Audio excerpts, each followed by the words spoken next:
Been caught stealing when I was 5. I enjoy stealing. It's just as simple as that. Oh, well, it's just a simple fact. When I want something, man, I don't want to pay for it. No, I walk right. Does anybody have a cold open? I don't know, man. We'll just start talking. You never know what's going to pop loose. It's mine, all mine. No, Mr. Wilson. I don't have to take that kind of talk from anyone. That's right, you don't. How about going outside and trying to kick me around? I'm not supposed to fight with the guests, Mr. Wilson. I'm not a guest tonight, you yellow bastard. I happen to be an intruder. In the mid-1990s New York City, a former baseball player whose career was cut short by a tragic accident has his life turned upside down when his neighbor asks him to watch his cat while he is out of town. Austin Butler plays the ex-baseball player, and the violent stakes rise fast with a host of violent and quirky characters, all after what the neighbor left behind. It is directed by Darren Aronofsky, and what is a clear break from his previous films that we covered last year. It's Caught Stealing on The Good, The Pod, and The Ugly. I'm your host, Ken. That was really good. I'm Ryan. Yeah. This is Thomas. It seems like maybe you want to go from writing that to, I don't know, writing Beyond the Valley of the Dolls. Caught Stealing. Aronofsky, we're back to scarf season. Yeah, 2025, the only film we've covered this year. From the year 2025, we've covered a bunch of films this year. We did. I think we're up to like 36. We did all of Darren Aronofsky's filmography in a pincer movement last year. And as completists, we decided to do a special episode, real quick turnaround for his new film. So yeah, we're interrupting your regularly scheduled season 15 to go back to season 11. That's all I always had to contribute. Hey, we're going to get to reactions sooner than we normally do, and then save the latter half for some spoiler-related reactions and comments. But just real quick, let's go around the horn like we normally do. Ryan, your first time seeing?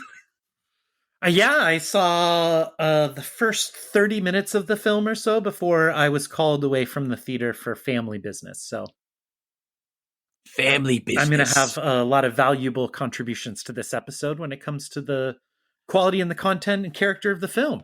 I think it was a Saturday, and the person that got a hold of you couldn't drive, so you had to go drive for them, right? That sounds right. Well, yes. Okay. Because it was sundown. Oh, it was just Saturday. Yeah, it was a Sabbath. This was my first time. I saw it yesterday in a theater. I was the only one laughing. Oh, interesting. I saw this at my normal theater where I saw Pig and numerous other films with somebody who snores during it. But this person wasn't there. There was no snorer this go round. Was there a sad photo on someone's chair, like in bars when people pass away? Oh, there was a CPAP machine that was left behind. It was spray painted white. So I don't know what happened. Yeah, I'm going to give a quick reaction. Okay, go. So we kind of know where. I'm going to say this film is not going to be anybody's favorite movie of 2025, but it might be somebody's favorite Aronofsky film. Oh, very good. I would... Shit, that was great. That was perfect. This is not going to be my favorite movie in 2025, but it might be the one in 10 years that I rewatch the most of his movies. Oh, Ryan, the first 30 minutes? I didn't, I don't know if I'll be finishing the picture now that we're not going to be covering it. I didn't really vibe with it. We're covering it right now. I know, but after this, we won't be going back to it, which would be my reason to finish the picture, I think. Well, cool. Well, let's check in with you at the end of the episode. We'll probably forget to see if you want to watch it or not. That's a good metric. Yeah. Okay. Yeah, I think we need to make sure that we say when we're starting up the spoilers, Ken. Maybe even put some music to it. I don't know. Maybe even Ryan can finish out that Jane's Addiction song. Yeah, so I gave just a brief recap of the plot, and one of the things this is fairly early. This is not a spoiler, but this is basically a MacGuffin movie where everybody's looking for a certain thing. Once I realized that that's what he was doing, and it wasn't just the setting, it was really a throwback to an earlier era of thrillers or even sometimes action movies where it's all done in camera. It's very, there's no weird physics, no weird CGI other than a few glaring instances. I was totally on board. I didn't realize that all I wanted was a remarkably well-made movie whose story beats are something that I've already seen a million times. But put through Aronofsky's, he really likes the lived-in quality of New York of 1994. It sounds like everybody that worked on the picture were New York film people, and they had a lot to offer to recreate this era. And he never overdoes it. I'm thoroughly entertained. I love the cast. There's a certain moment early on where you realize this is going to be a bit rougher than the trailers made it out to be. And this is very early in the film where he gets beat up by a couple people who are looking for what Matt Smith, his neighbor, left behind. And he loses a kidney. Not loses it like, where'd it go? Well. But they beat the shit out of him, and it has to be removed, which was shocking for me and then set me up exactly for the rest of the movie. If you are missing a kidney, it's usually the last place you look. And according to this movie, you're not supposed to have alcohol. That's correct. Missing a kidney is probably what should have happened to Gabriel Byrne after he took that beating in Miller's Crossing. Just a quick correction. I think you said 94, and it was 98, according to Wikipedia. When the movie takes place? Okay. In 1998, yeah, Google was founded. Monica Lewinsky scandal led to Clinton's impeachment. There was a Good Friday Agreement in Northern Ireland. Check out our elephant episode. Released after this, I guess. Man, time travel. There's the start of the Kosovo War, and most tragically, it was the final episode of Seinfeld. So do you want to go down some of the actors in this movie? It's got a stacked cast. I'd say in front of and behind the camera, like there's great talent, right? And Matthew Labatique, or whatever his name is, shooting on film, capturing a bygone era. It's gorgeous. This is a great looking movie. Yeah. Go for some of the talent. And it seems like every time somebody showed up, I was like, "Oh, that person's in this movie? What the heck?" Obviously Austin Butler, who has slowly had his star rise over the last couple of years. He was the only good thing about that Baz Luhrmann Elvis abortion. Regina King, Zoe Kravitz, Matt Smith, the doctor, Liev Schreiber, and Vincent D'Onofrio as Hasidic brother assassins. Yeah. Griffin Dunn as his boss. Carol Kane shows up. Well, that was Griffin Dunn? Yeah. I did not recognize him at all. Action Bronson is the other guy at the bar. The rapper. Who else is Bad Bunny? Bad Bunny's in it, right? He plays Colorado. Plays the Puerto Rican, yeah. And we'll talk about a really big cast member when we get to spoilers because it'll spoil something. But totally game, totally stacked cast. Yeah, I think that might be what I'm saving my other statement for, because I don't want to spoil anything for that cast member. Actually, no, two cast members. Now that I'm thinking about it, I know which one you're going to say. Yeah. I felt like this movie was pretty cartoonish at times, but not in a Barton Fink way. to its detriment or to its favor? Well, I think to its favor. Like it's hard for me to.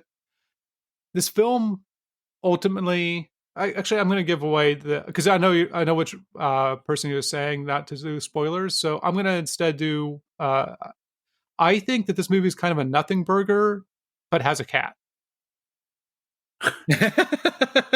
So spoiler, there's a cat in it, and that cat does a lot of great acting. The two Russians, though, or I guess the Russians, because they took over from the Ukrainians in New York at the time. That the shorter one is amazing to watch. He's cool.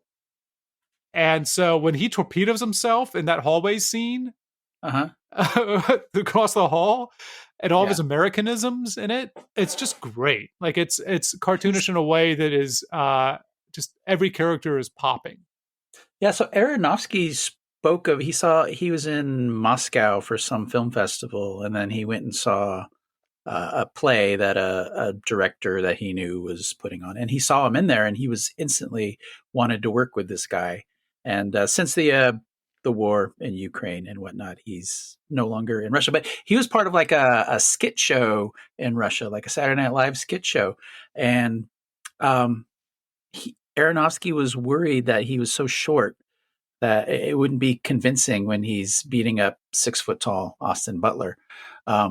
And the idea of the torpedo thing was actually his. There wasn't a lot of improv in this, but when he crawls forward in that little torpedo thing, you're like, God damn, I have never seen that before. He launches himself in a way like Martin Short gets launched as the human torpedo, whatever. Was that, what's he do that in? Is that in Launch Me? Is that in Arrested Development? It's Arrested Development where he plays the weightlifter and he's carried around by another weightlifter. Yeah. It's interesting for an Aronofsky. Later in the film, there's going to be a Coney Island scene. And it's not going to be shot exactly like Requiem, but there's going to be like moments or a feel to it. Yeah. There's a moment where there's like a drone. I don't think it can't be, it has to be a drone. It can't be a crane. Where it goes through the fire escapes. There are 2 drone shots. It's when and then Unisphere, right? Yeah, that one of the best shots of the movie is a drone shot where Butler goes to the roof when the Russians come back, and then he crawls down the fire escape, and it's like these canyons of these tenement buildings. Yeah, and it is absolutely gorgeous. And he also uses a drone on the sphere. Yeah, and Flushing Meadows without a permit, but whatever. Going back to his old days. And Aronofsky was a 90s New York guy, late 80s, early 90s. That was his formative years. So this is very close to him. Yeah, I like that. That also, in a way, of I think something we all liked about Last of the Mohicans when we did when we were in Michael Mann phase. All the languages. Yeah, like, there's so much subtitle in this film. It's great. Everybody's speaking their own language, and I kept thinking for a moment that failed baseball star in the person of Austin Butler was going to know some of the languages. Nope. Yeah. Nope. He's just Hank. He's a guy who. And if you were thinking about seeing this movie, Austin Butler plays a really kind of clean-cut everyman, all-American boy. He's not a criminal like we might discuss in a few weeks with Way of the Gun. He's really just a guy who gets caught up in these horrible circumstances, the classic average guy in a spiraling conspiracy of criminals, the old Hitchcock thing. And he's great. But he's not an average guy in the way of Hitchcock because he does have a backstory. And I think it's interesting is that we only get like what's really absolutely necessary. We don't know. Okay, maybe we start spoilers here. Yeah, my girl. Yeah, she's one too. She go and get her skirt, stick it under her shirt. She grabbed a razor for me, and she did it just like that. When she wants something, man, she don't want to pay for it. Spoilers. He does have a backstory, which is the one thing that feels really contemporary about this otherwise very familiar plot from the 90s and early 2000s. Well, I feel like it is 90s and 2000s writing plot. Or maybe that's what you're saying. Yeah. But I mean, like when we did FX, which was made in the late 80s, like I said in that episode, if it was made today, Raleigh, the main character, would have some sort of tragic backstory he was trying to overcome. Yep. So that component of Caught Stealing it's not something I necessarily need, but I guess at this stage of my life, I've just accepted that every character has a tragic backstory. But this one actually pays off in multiple ways that I quite enjoyed. Okay. So because we're at spoilers, yeah, I do like that while it has the requisite backstory, it doesn't focus too much on it. Like you never really know where his dad is in the picture. It doesn't matter. Yeah. His mom's his baseball mom, right? Mm-hmm. There's no like music cue or like camera move that's going to focus on these tragic things necessarily. Uh-huh. It's just included and moving along with the information for what's going on. So I think that's probably chalked up to Aronofsky's sensibilities more so than maybe the script, but who knows? Yeah, this is based on a book, and the screenplay was written by Charlie Houston, and it's the first of a trilogy of novels featuring the same character. I believe in the mid-teens, it was being prepped by a different writer. I don't know who the director was, but with Patrick Wilson playing the Hank character. Also an All-American guy, a little older, but yeah, and that fell apart. And then the Aronofsky Houston thing came together relatively quickly. I think we were talking about this doing the Aronofsky episode last year, and it was like he's doing a 90s set crime movie. Mm-hmm. And it was hard to imagine what that would look like. And now that it's here, it looks like Aronofsky, loosening up the scarf a little bit and having a little fun. Yeah. I like that. So there's a car crash, which is his tragedy that happened in the past, which keeps him from being a ball player, but also something he hasn't come to terms with. He was right at high school, about to be drafted, top 10 MLB draft, which for some reason baseball can draft high school kids. I don't understand that. Why can't I thought any professional, like you could be a gymnast. No, you have to have at least 1 or 2 years at a collegiate sport to be drafted, like by the NFL. Oh, really? Or you have to reach a certain age. You could but then by that time you're aged out. Huh? Yeah. They play nice with college, so college can make all their money. Got it. And no one cares about baseball. So one thing that is not overdone, I could. There was a moment when grenades show up in a glove box that I thought he's going to throw a grenade. He's going to fastball a grenade into somebody's mouth or somewhere. He's going to somebody's going to throw a grenade at him, and he's going to hit it with a bat. But fortunately, those two storylines, his baseball playing only comes into play by in a chase scene. He slides under something, but it's not like there's a moment of somebody saying "safe" or or dust coming up or anything. And then he does use a bat on. He goes to a batting cage, and then he goes to a batting cage, which but it's almost symbolic at that point, right? Where it's like his him character reclaiming turning. himself. Yeah. That it's like I said, every beat about this feels really familiar. But I think how game the cast is and how Aronofsky just fills it with an unusual amount of both gravity and allowing the humor to come through from the cast, that it really felt like a fresh coat of paint on something I'd seen before. And this is one of the most enjoyable movies I've seen all year. I think this is like a nice mindless movie. Yeah, that's exactly what I needed. The end of August, end of summer. I didn't know I needed it until I watched it. You had all these thinker movies like Naked Gun. And so you needed something really to relax with. Yeah, and as far as the CGI, a lot of the CGI was used to like erase cell towers, add some barbed wire, because there was a lot of barbed wire back in the 90s on tenements, and add graffiti. Yeah. Because all the graffiti's been cleaned up. And I was thinking about this. The World Trade Center shows up 3 times. And after the first one, I was like, okay, that's enough. I get it. And then they show up 2 more times in the background.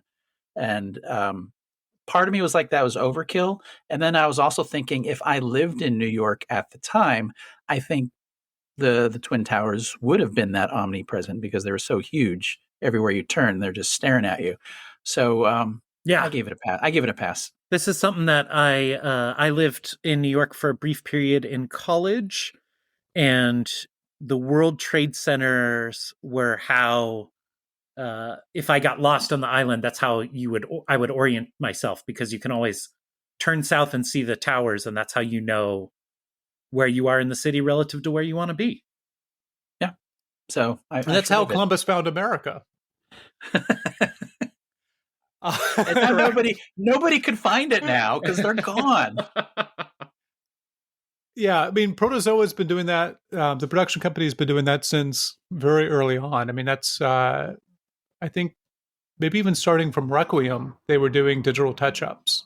Yeah. And so that's pretty standard for an Aronofsky film, is to not use CGI. The other thing that they use CGI for, apparently, that I didn't see, but my keen-eyed, feline-loving wife did, is that I think for one of the times that the cat hisses, that was done with CGI.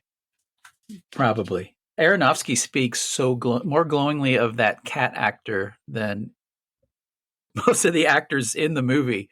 How the cat hit its marks, and they would kind of arrange some of the shooting around when the cat was like ready for his close-up. Came out of his trailer. And then after a while, the cat would just like, okay, I did my job, and become disinterested, like, late era Marlon Brando or whatever. And then they would move on to other stuff. But the cat is phenomenal, and I feel like this is Superman was the movie for dog lovers, and I think this movie is a great movie for cat lovers. Oh, yeah, that's a good call. Yeah, everybody got something this summer. Well, I like monkeys. I want my monkey shines too. Did you see The Monkey? Anyway, we're getting no. Okay. So one thing that I did have I'm not sure why it's there, is why do they use subway tiles at the beginning of the movie for credits? Because it looks cool. Okay. It's an iconic feature of New York City. Yeah. And then he has a subway sign above his bed. Okay. I just it feels like with that much prominence in the beginning of the film, it should have something later. But I do like, I mean, there is something interesting in his decision to have a quick baseball scene at the very beginning of the film that you have no context for, that's somebody stealing home base. And that's like, there's nothing more to it than that. And then that was his moment. That was the greatest moment of his life, when he won the school championship. Mm-hmm. Mm-hmm. It's like the guys my age who their best moment was when they were 17 and won state championship. Sure. And it's been downhill ever since. I don't think you see his face. Like, it's kind of shot maybe in a sepia tone or something, where it's blown out a little bit, bleached out. And I guess, know by the title that it's going to be like, oh, this is going to be a baseball movie in addition to a movie about something being stolen. Yeah. So it's a good table setting, but also it gives some trajectory to the film, which you don't have without that like bumper at the beginning, because then it's just like some dude serving up drinks and then Zoe coming at first name. Z coming over to pick him up, and then them getting hot and heavy. They make a really sexy couple. They do. I will say, yeah. Not to be an old perv, I'm not. But that's a tough thing in movies these days. How do you make like someone really sexy without being like a big old fake sex scene? But they're pretty hot together. Okay, Ryan, you have some questions? If not, I have some more like plot kind of bumping up against questions. Let me see. What is the one thing that you would call out if someone was on the fence, say, about whether to watch this movie? What's the one thing that they're looking for that this movie has? If you like a movie that sets something up and then pays it off later and ways that feel kind of realistic, then this might be the movie for you. Where you're like, oh, they said the words. It's not Quavo. It's not Puerto Vallarta. It's what are they say? Tulum. Mm-hmm. An hour ago in the film, and now we're seeing Tulum here at the end of the film. Okay. If you like things like that, this is a great movie for you. I think setting stuff up and having payoffs is so hard these days in movies, because we could see them coming a mile away, and they're so overdone by production notes and extra screenwriters brought in to punch stuff up, that when it's done organically, it still feels good. when they're paying off, like the car crash. Like we learn of, we see his Oh, knee at first, and then he keeps going back to the dream of the really sad car crash that ruined his life and killed one of his best friends. yeah.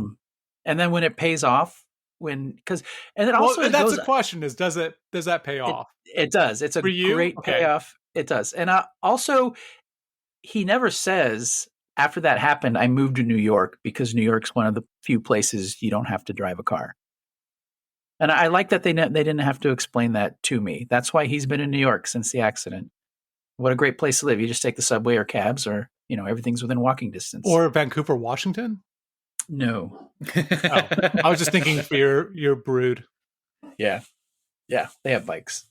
Okay. Yeah, I do like, I mean, in addition to like not knowing much about the father, we don't know what the repercussions were exactly, aside from he did not play professional ball. Well, his knee was all fucked up. Well, yeah, but we don't, I mean, did he say his friend was driving? Like they were drinking and driving underage, yeah. and so like you don't worry about that because it's not those details take you away from the emotional part of the story. Yeah. And the kidney part is the first thing, and then the second part is when Zoe Kravitz is dead.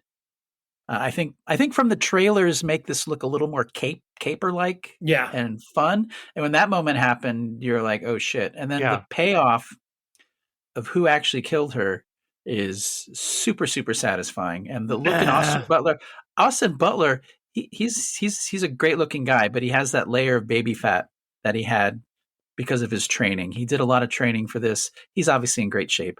And then he actually drank, even though he's not a drinker, to give himself a layer of baby fat.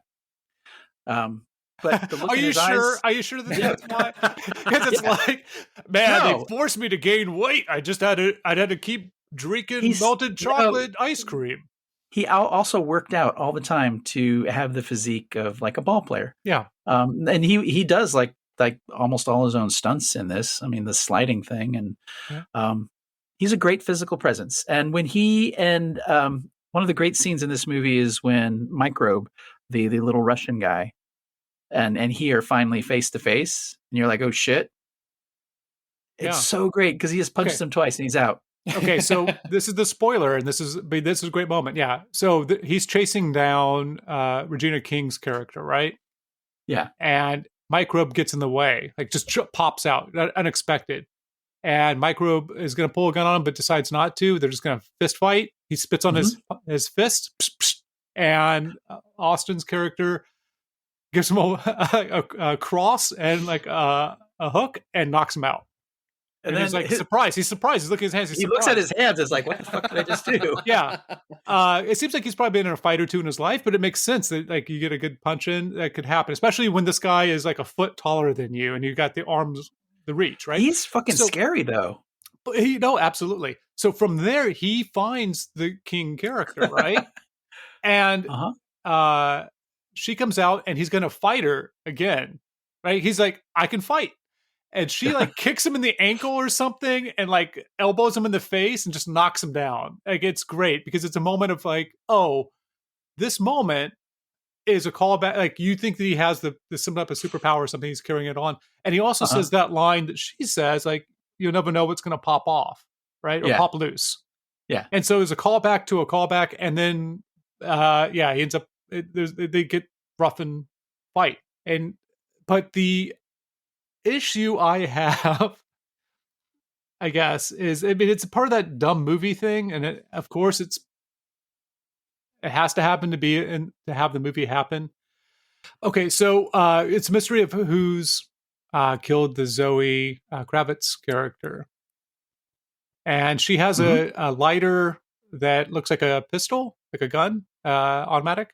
Mm-hmm. Yeah. Because she's a smoker and an EMT, which is, it's the 90s, it happens. And you assume as a viewer that that's going to come up as like a fake gun somewhere in the movie. And it doesn't quite. Instead, it's at the very probably the penultimate scene. Butler's character is going to be let go by the two Hasidic tall kings. What's that? Yeah, two tall kings. Yeah, 6'4", 6'3", Bring it, guys. And because the sun is set on Shuvitz, they are letting him drive, asking him to drive, and asking him to light their cigarette. He has not driven since the tragic accident. And he's like, he's with two scary motherfuckers, and he says yes, he's going to do it. And they're talking in Yiddish to each other, asking like if they need to kill him or not. And they say, because of an earlier scene, like he's an okay person, we're going to let him go. They offer him like a few $1 million to leave and reinvent. I think it was $100,000, maybe a little more, because they're feeling generous. Oh, that's right. Okay. And he's like, in his head, you're like, yeah, I'm out, right? Because the whole film is this great moment, not quite Hitchcockian, but of somebody in out over their head. Finally, he has an out. This is all kind of realistic in those cartoonish characters in it. And then asks him to, the Liev Schreiber character asks him to light a cigarette, and it's the lighter from Zoe's, that Zoe has, the gun. Mm-hmm. And so, because he's driving, he uses the same, almost exact same shot of whenever he crashes drunk in high school to crash the car, to speed up the car and to crash the car and to grab the cat at the last moment. Yeah, save the cat moment at the last moment, because he has an airbag on his side and they die from the car crash. They put on their fucking seatbelts. And so I understand why that's satisfying to a certain audience member. It was, I'd rather have the movie where he takes the payoff and goes with a cat. Nah, because the thing is that the way Regina King's character killed Bad Bunny. And then they say, well, that's kind of the same way that Zoe Kravitz's character was killed. So it's kind of assumed in it. To my mind, as a viewer, it kind of felt solved a little bit. Yeah. And then, so when the lighter gun comes up, yeah, I was not expecting it. So it was a nice plot twist, I thought. It was unexpected. It's within the realm of possibility. Again, if maybe you like films with callbacks and twists, then this might be for you. But I think it was a little too much of a movie at that point for me to enjoy it as much as I did. It's a movie. Yeah, totally down for it. Again, it was great. And then the last spoiler is his mom, who he is such a good boy. He feels the need to call his mom every day and feels bad when he doesn't. Good son. He sends some of the money that he gets, because it was all about money the whole time. And Matt Smith fucked it up by going home to his dad. And when Matt Smith says he died and then pulls his jacket aside and there's a fresh tattoo that says dad. But then his mom gets a package of some of the money after Austin Butler, like, he has to get out of the country because he's still under suspicion. He dresses up as Matt Smith's character with a mohawk to get out. But it turns out to be Laura Dern. Is his mom. Who, as his mom. So Austin Butler's mom actually did pass away. And a lot of people would always say that his mom looked like Laura Dern, and they met each other years and years ago. But they become great friends. Laura Dern is kind of a mentor figure to Austin Butler in a lot of ways. So they have a relationship. So it was a really big surprise to see a known face who really has one scene where she reacts by saying, "What the fuck?" Yeah. And that's it. And she's on camera for 30 seconds at most. If even that. Yeah. But it's great. And if you want the biggest spoiler, the Giants lost to the Cubs and did not make the playoffs. That last scene where he's at the bar on the island. Okay. And he says, like, I really need to find this state of grace where sports don't run your life and it doesn't matter that much if they win or lose. And he has him turn the TV off. It's good he did, because the Giants lost. I was wondering how much baseball stuff I was not picking up on, because like somebody says something to him in the batting cage, like, "You're a regular," and I didn't recognize the name either. I'm not a baseball guy, but I know Barry Bonds. I didn't know if it was a Mets reference or something. I love the idea of a story structured around like a pennant race and whatnot. I always said during that Mark McGuire, Barry Bonds summer where it was like they were both high on steroids, it turns out, but it was like a home run race. And I hate baseball, but even I kind of got into it. And then after the fact, I was like, it would be really cool to structure a story around that home run derby race that they had, because it really sets you in a specific place and time. So I'm glad Charlie Houston had the same idea. So Ryan, I'm not asking if you will, just don't want to forget about it. But if you do watch this movie, watch the knowing the spoilers, Regina King's Crooked. See if you can tell that from the two scenes where she's interviewing our main character, Hank. Because I replayed it in my head afterwards and I didn't see that, but maybe you already have a take, it sounds like. Well, I just saw the first scene she was in and I did not, I would not have caught on to that. No. As a white guy who's seen a lot of movies and, like a really liberal white guy who has a lot of white guilt, Regina King cast as somebody who does that. I never thought in a million years. I thought maybe she's going to get killed by the bad guys. So as soon as she started eating that cookie, though, and talking about going to a swim up bar, I was like, wait a second. So that's a great thing about casting, because Regina King's great in this movie, and she totally plays as the smart, wizened detective just trying to help the kid. Well, but she's also she's also a kind of a bastard, right? Like showing the murder video, like trying to shake him down. Like she's you never know what a realistic cop. Yeah. It is necessary for the plot, but always a little ridiculous that Russ, the neighbor with the cat who leaves and dad dies and comes back, just does not say anything to anybody when he has like $4 million, $40 million. Like he's just is that much of a fuck up that he does not, like, it seems almost impossible that he would be that distraught, that he would just leave like that. And I kept trying to like play it back in my head. Why does Butler go back to his apartment other than to run into Hank go back to his apartment other than to run into Russ? Like it seems like that far in the movie that there's no reason. I don't know. You go back to your home. What else do you do? I mean, he was leaving his home because people were going to try and kill him.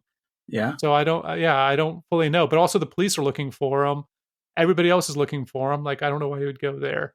That said, this has some pretty good puke in it.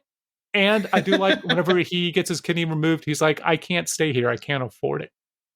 Yeah. So that realism as well for getting out of the hospital. Yeah. But I'm sorry, historically accurate, I don't know. Y'all spent time in the 90s as adults or becoming adults.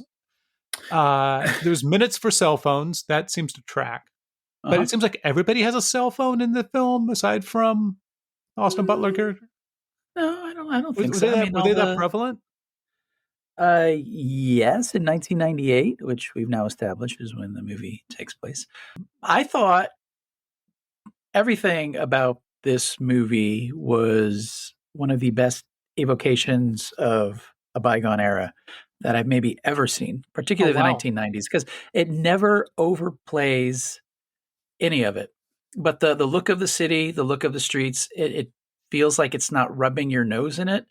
And that takes a really brave director, because most directors have producers leaning over them saying, we spent a lot of money on this shit, so we need to focus on like these cars and the funny posters.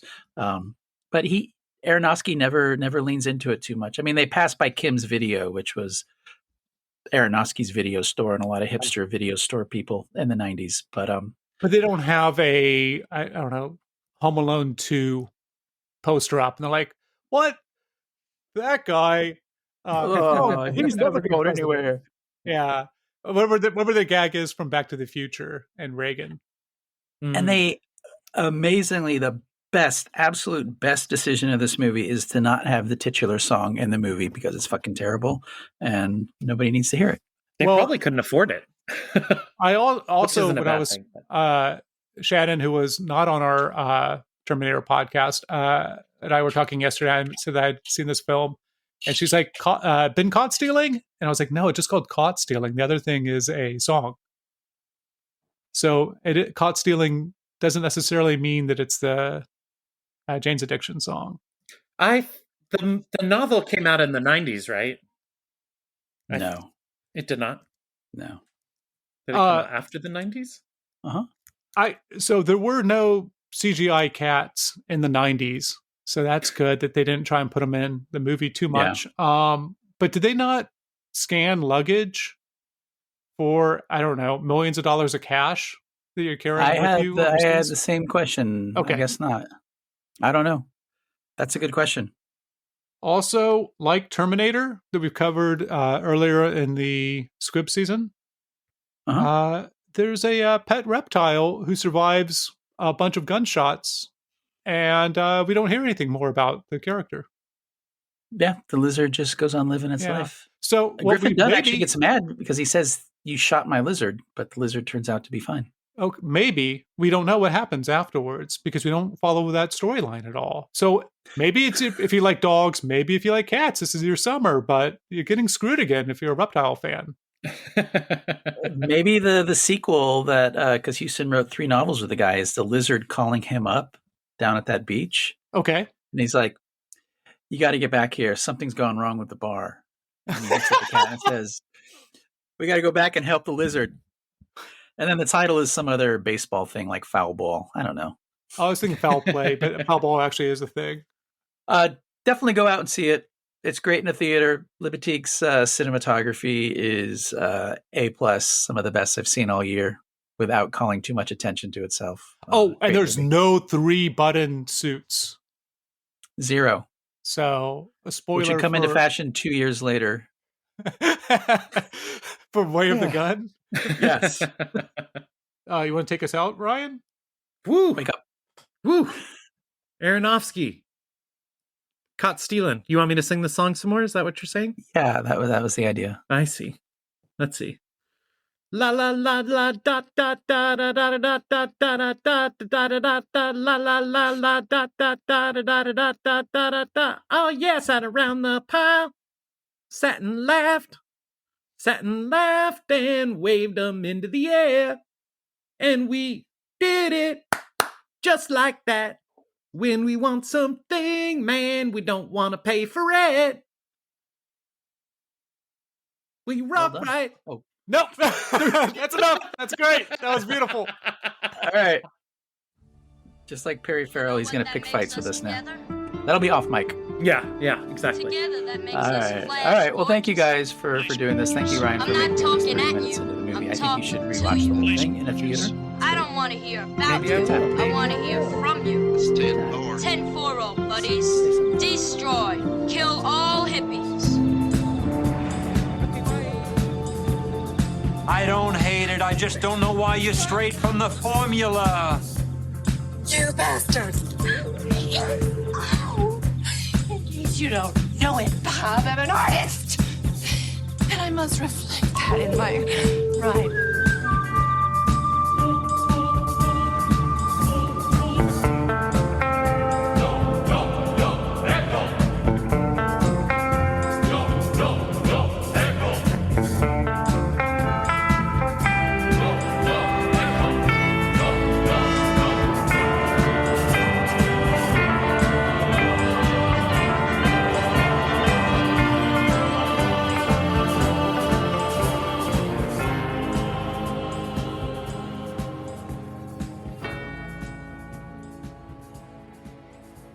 Safe. Family business. Where'd it go? And she did it just like that. Safe. Aronofsky, loosening up the scarf a little bit and having a little fun. We got to go back and help the lizard. Safe.